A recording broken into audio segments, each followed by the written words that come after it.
Hello hi, പുതിയൊരു വീഡിയോയിലേക്ക് എല്ലാവർക്കും സ്വാഗതം. അപ്പോൾ ഇന്ന് ഞാൻ നിങ്ങളുമായി ഷെയർ ചെയ്യുന്നത് എന്താ പറയുക, ഇപ്പോഴും ഹിജാബ് വിഷയം കട്ടടങ്ങിയിട്ടില്ല.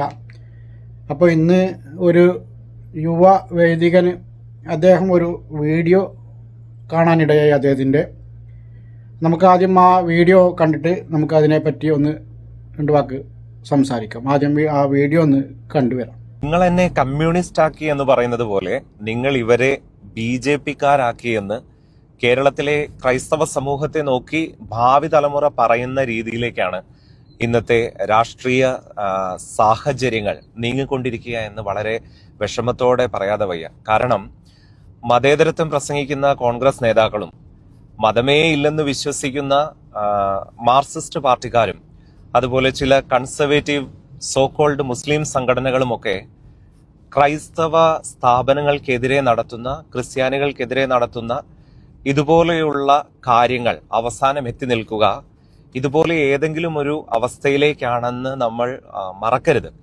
കാസ പോലെയുള്ള സംഘടനകൾ ഉത്ഭവിക്കുന്നതിനും അല്ലെങ്കിൽ ഭാവിയിൽ ക്രിസ്ത്യാനികളുടെ നിലനിൽപ്പിന് വേണ്ടി ക്രിസ്ത്യൻ സ്ഥാപനങ്ങളൊക്കെ സംരക്ഷിക്കുന്നതിനു വേണ്ടി ഒരു ക്രിസ്ത്യൻ ലീഗ് പോലെയുള്ള രാഷ്ട്രീയ പാർട്ടികളൊക്കെ ഒരുപക്ഷെ രൂപം കൊണ്ടേക്കാം. അതുപോലെയുള്ള ഒരു സാഹചര്യത്തിലേക്കാണ്, വളരെ അരക്ഷിതാവസ്ഥ നിറഞ്ഞ ഒരു സാഹചര്യങ്ങളാണ് ഇന്നത്തെ രാഷ്ട്രീയ പാർട്ടികളും ചില സോകോൾഡ് സംഘടനകളും ഒക്കെ ഇവിടെ സൃഷ്ടിച്ചുകൊണ്ടിരിക്കുക.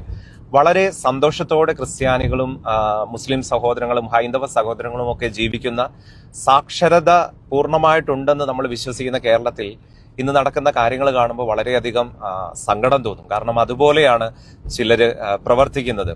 ഒരു PTA-യിൽ പരസ്പരം ഇരുന്ന് ചർച്ച ചെയ്ത് തീർക്കേണ്ട വിഷയങ്ങൾ പോലും അതിനെ ഇത്ര വഷളാക്കിയത് വിവേകരഹിതമായ ഭീഷണിയുടെ സ്വരം നിറഞ്ഞ പ്രിയബഹുമാനപ്പെട്ട വിദ്യാഭ്യാസ മന്ത്രിയുടെ വാക്കുകളാണെന്ന് പറയാതിരിക്കാൻ വയ്യ. കാരണം അത്രമാത്രം കഷ്ടമുണ്ട് ഈ കാര്യങ്ങളൊക്കെ കാണുമ്പോൾ.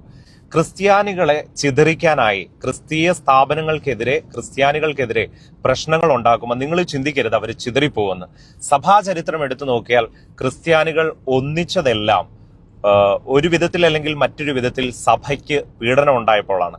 അതുകൊണ്ട് ഇത് ക്രിസ്ത്യാനികളെ ഒരുമിപ്പിക്കാനുള്ള നല്ല പ്രവൃത്തിയായിട്ടും കൂടെ ഞാൻ കാണുകയാണ്. അപ്പൊ അങ്ങനെയുള്ള കാര്യങ്ങൾ ക്രിസ്ത്യാനികളെ തകർക്കാമെന്ന് വിചാരിച്ചാണ് നിങ്ങൾ ചെയ്യുന്നതെങ്കിൽ എനിക്ക് തോന്നുന്നു അത് ക്രിസ്ത്യാനികളെ കൂടുതൽ ഒരുമിപ്പിക്കും.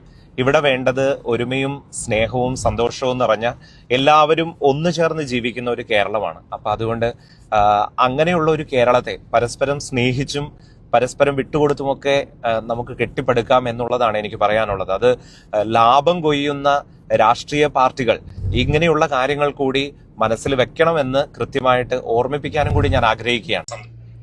അപ്പോൾ അച്ഛനോട്, യുവ വൈദികനോട് എനിക്ക് പറയാനുള്ളത്, നിങ്ങളെന്തായാലും ഈ വിഷയത്തോടെ നിങ്ങൾ യോജിക്കുകയാണെങ്കിൽ അത് വളരെ നല്ലതാണ്. പിന്നെ ഈ ഒരു വിഷയം ഒരു പെൺകുട്ടിയെ അവരുടെ യൂണിഫോമിൻ്റെ കൂടെ ഒരു തട്ടം ഇങ്ങനെ ഇട്ടതാണ് നിങ്ങൾക്ക് ഈ ടീച്ചർക്കും അല്ലെങ്കിൽ ഈ പ്രിൻസിപ്പാളിന് പ്രശ്നമെങ്കിൽ നിങ്ങളുടെ മനസ്സിലുള്ള ആ വർഗീയതയാണ് പുറത്ത് വന്നത്. ഈ പ്രശ്നമുണ്ടാക്കിയത് ആരാണ്? അല്ലെങ്കിൽ മുസ്ലിങ്ങളാണോ അല്ലെങ്കിൽ ഈ പറഞ്ഞ പാർട്ടിക്കാരാണോ? അല്ല. ഒരു സ്കൂളിൽ, പല സ്കൂളിലും ഇതുപോലെ കുട്ടികൾ തട്ടമിട്ട് വരുന്നുണ്ട്. അതൊരു എന്താ ലീഗലാണോ ഇല്ലീഗലാണോ എന്നുള്ളതല്ല, പലരും അത് അനുവദിച്ചു കൊടുക്കാറാണ്. അതായത് മതസൗഹാർദ്ദം എന്നൊക്കെ തങ്ങൾ പറയുന്ന ആ മതസൗഹാർദ്ദം മുന്നിൽ കണ്ടുകൊണ്ട് തന്നെ വിവേകപരമായിട്ടാണ് പല സ്കൂളുകളും അത് അനുവദിക്കാറ്. അതിനൊരു പ്രശ്നം ഉണ്ടാക്കാറില്ല. ഇതും ഇവർക്ക് ഇതേപോലെ ചെയ്യാവുന്ന ഒരു പ്രശ്നമാണ്.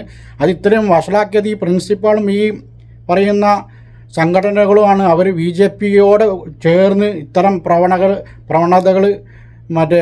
പലരും കൊണ്ടുവരുന്നുണ്ട്. അതാണ് ഈ ടീച്ചറും ചെയ്തത്.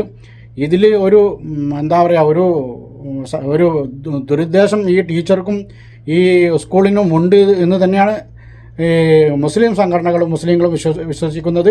അപ്പോൾ അതുകൊണ്ട് നിങ്ങൾ അത്ര പുണ്യാളനാവാനൊന്നും ശ്രമിക്കേണ്ട.